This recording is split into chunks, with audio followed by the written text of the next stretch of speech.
Saya Martriana Poning Said. Hari ini kita akan mempelajari manajemen event atau event management. Pembahasannya mengenai integrated marketing event atau pemasaran event atau promosi pemasaran dari event.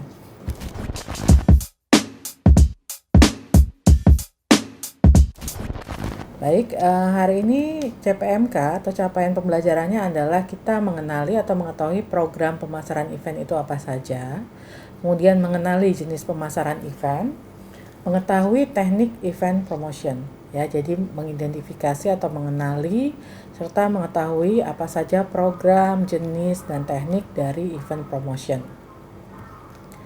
Oke, yang pertama dalam pemasaran event kita kenal ada 4P ya. Produk, promotion, price, place. Ditambah satu lagi biasanya public relation ya, jadi 5P. Di dalam mengenali event, produk, kita harus mengetahui histori atau sejarah di balik event itu diadakan, kualitas eventnya ataupun value nilai yang ditawarkan oleh event. Itu produk dari eventnya. Jadi ketika kita memasarkan misalnya konser musik gitu, kita udah konser musik yang keberapa kita adakan, kualitasnya seperti apa, artis-artis misalnya kita kenal ada apa, Java Jazz atau musik-musik hip hop gitu ya.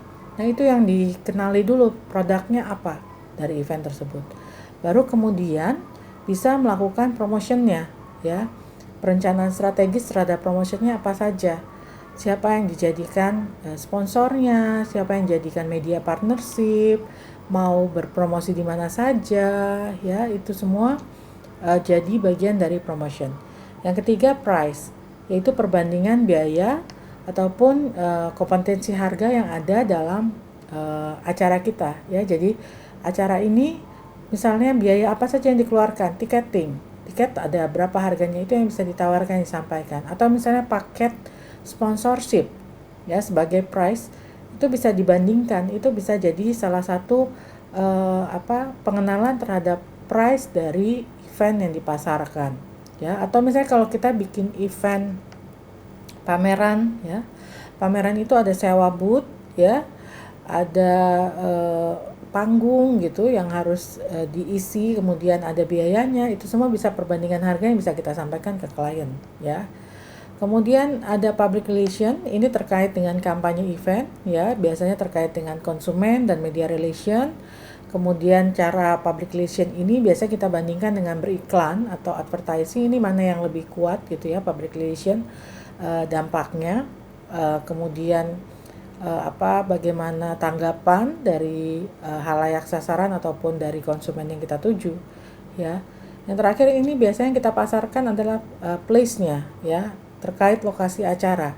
Semakin bonafit, lokasi acara yang mudah dijangkau, berada di segitiga emas misalnya kalau di Jakarta, itu jadi nilai jual tersendiri bagi program ataupun event yang kita jalankan ya. Jadi harus diingat ketika kita memasarkan sebuah event, kita harus pastikan dulu produknya baik, kita akan melakukan promosi dengan baik, kita akan memberi harga yang bisa kompetitif ya dengan kompetitor, kemudian lokasi acara juga baik ya, kemudian bagaimana public relation-nya ya, bikin campaign itu juga bisa menjangkau halayak sasarannya. Kemudian dalam kaitan dengan promotion ada beberapa daftar yang harus dicek gitu ya, harus ditandai ya, checklistnya. Yang pertama adalah identifikasi seluruh elemen event ya, mulai dari proposal sampai final evaluation ya, itu harus diidentifikasi. Kemudian yang kedua, bangun strategi alokasi sumber daya promosi dengan metode efisiensi. Yang ketiga, identifikasi partner atau rekan promosi untuk berbagi biaya promosi. Yang keempat, tentukan target pada segmen market potensial yang akan mendukung event. Yang kelima adalah mengukur dan analisa usaha promosi pada keseluruhan kampanye ya, untuk membuat koreksi ketika dibutuhkan.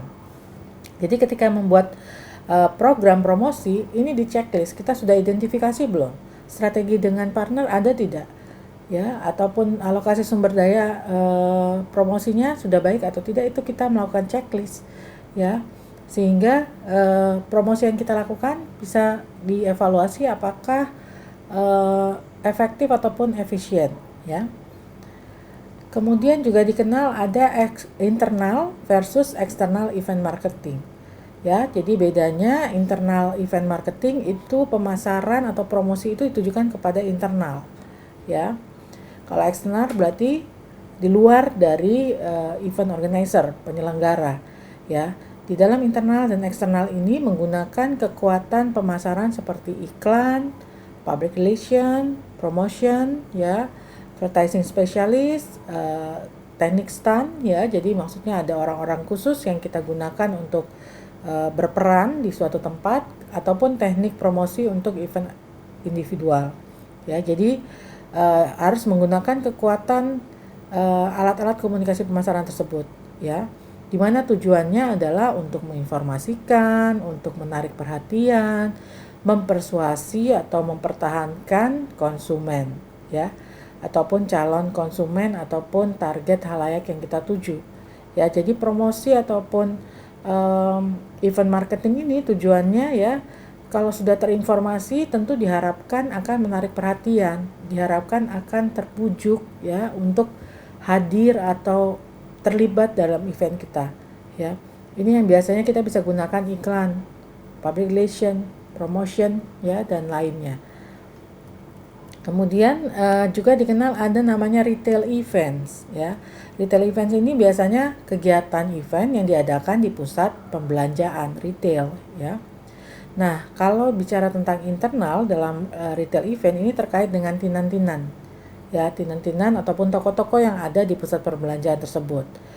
Kemudian kalau eksternal, maka promosinya kepada pengunjung mall, ya, yang akan hadir di dalam event tersebut. Sehingga di sini perlu koordinasi dengan pihak tenan dan kegiatan event sendiri di dalam mall tersebut.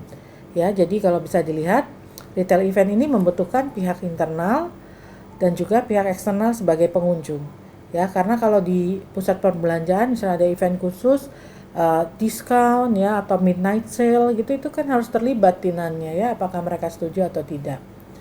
Kemudian di pusat perbelanjaan ini juga bisa kegiatan itu pameran seni, ya, atau permainan anak-anak, sirkus, fashion show, demo masak, dan lainnya, ya, yang ada di pusat perbelanjaan nanti bisa mendapat dukungan. Nah, ini biasanya perlu promosi tersendiri. Kalau sekarang ya kita udah masuk di era media digital gitu, ya, media sosial, kita bisa sampaikan informasi itu di media sosial, ya. Jadi promosinya itu bisa lebih menjangkau banyak halayak gitu, ya, kalau kita punya followers yang banyak.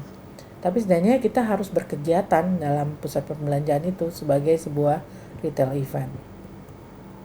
Nah, ini contohnya retail event, ya, di Trans Snow World Bintaro, ya, ketika kalau di akhir tahun itu ada event snow, ya, snow tube dan sebagainya, ya. Kita bisa lihat di dalam websitenya sendiri ini ada pemberitahuan tentang eventnya, nuansa-nuansa salju dan sebagainya dia tampilkan. Ini sebuah bentuk promosi acara yang bisa menggerakkan halayak gitu, ya, untuk datang, apalagi keluarga, ya, target halayaknya misalnya keluarga dengan anak gitu, ya, akan hadir ke sini, ya. Ini bagaimana retail event di sebuah pusat perbelanjaan, ya, ada event khususnya.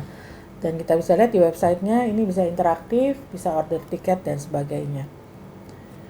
Kemudian juga ada event namanya launching new product gitu, ya. Dalam launching new product yang perlu dilakukan pertama menentukan tujuan acara, ya. Launching new product hanya melaunching atau misalnya mau menjual produk dan sebagainya itu ditentukan. Kemudian yang kedua mengidentifikasi target pasarnya. Tentunya kalau misalnya produknya kosmetik, ya, biasanya itu target pasarnya perempuan dengan tingkat usia tertentu, ya. Misalnya mobil, keluarga atau laki-laki gitu, ya, itu semua target pasar. Koordinasi dengan sales promosi, PR, HRD, dan departemen lain ketika mengadakan launching new product.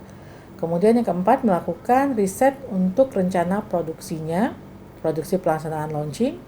Kelima, menggunakan kreativitas dalam memperkenalkan produk dengan cara yang tidak biasa namun tetap menarik, ya. Keenam, gunakan kreativitas untuk membuka produk, ya. Jadi ketika launching itu nggak cuman produk ditayangkan, tapi apa, kita mau mengadakan cerita apa, mau menarasikan apa yang bisa membangun keingintahuan dari target halayak kita, ya. Ada kreativitas sana, ada kebaruan. Kemudian yang ketujuh, dalam launching produk biasanya kita mengidentifikasikan siapa yang akan berbicara, ya, waktu dan alasannya, misalnya board of director atau director marketingnya, ya, untuk menjelaskan spesifikasi produk. Kedelapan, identifikasi cara untuk bisa mencapai undangan yang tidak bisa hadir. Ya, apalagi di era pandemik, misalnya contohnya ya, kita menggunakan online. Ini bagaimana caranya bisa hybrid gitu ya, misalnya eventnya. Nah, mempromosikan acara dengan hybrid seperti ini, launching produk seperti ini membutuhkan sebuah strategi tersendiri. Kedelapan, mengukur dan analisa hasilnya melalui penjualan. Ya, jadi apakah itu misalnya memang tujuan acaranya untuk penjualan sebuah produk, itu biasanya bisa dilihat di akhir acara berapa banyak produk yang terjual ya dari kegiatan yang dilaksanakan. Kemudian ke-10, bisa membangun kesempatan untuk event selanjutnya ya. Jadi kalau dilihat ini ada keberlanjutannya di selanjutnya. Oke, kemudian masuk pada teknik-teknik event promotion ya. Di sini ada advertising. Kita kenal advertising atau periklanan adalah menyampaikan pesan secara berbayar gitu ya di media massa ataupun di media-media iklan lainnya ya. Kemudian yang kedua, public relation ya, kita mengadakan hubungan dengan halayak, dengan media ya secara spesifik. Ini merupakan teknik event promotion ya. Kita bisa melakukan cross promotion dengan menggunakan tagging advertising ya. Jadi kerjasama dengan perusahaan atau kerjasama dengan institusi lain ya, sehingga bisa cross promotion. Kemudian bisa street promotion ya, ketika mengadakan event ya, kita tidak hanya menggunakan media massa dan lainnya, kita bisa turun ke jalan menyampaikan pesan-pesan promosi dari event ya, sehingga menarik orang yang lewat atau orang yang mobile dan lainnya, itu street promotion. Tadi stand ini ya, tenaga tambahan atau rekan dalam donasi, adanya badut gitu ya, atau maskot-maskot tertentu, itu stand ya. Jadi bisa jadi sebuah maskot bagi event tersebut ya. Kemudian teknik event promosi yang terakhir adalah invitation atau undangan. Undangan itu sendiri bisa jadi sebuah promosi karena misalnya di dalamnya ada pilihan-pilihan atau ada tawaran-tawaran menarik sehingga orang ataupun konsumen yang tuju itu tertarik untuk datang ke event tersebut ya. Jadi harus bikin invitation yang menarik, yang elegan dan sebagainya ya. Jadi hari ini kita mempelajari itu tadi ya, bagaimana memasarkan sebuah event, bagaimana teknik-tekniknya, bagaimana jenis-jenisnya ya, sehingga event yang kita rencanakan, yang kita selenggarakan itu bisa mendapatkan dukungan dari halayak, bisa mendapatkan dukungan dari para sponsor ya, dan kemudian tujuan utama dari event itu diadakan bisa tercapai ya. Jadi penting sekali sebuah perencanaan pemasaran event ya, agar itu tadi halayak yang tuju itu kita dapatkan, tujuan komunikasi ataupun tujuan pemasaran dari event itu bisa tercapai. Begitu materi di hari ini, semoga bermanfaat. Sampai ketemu lagi di pertemuan berikutnya.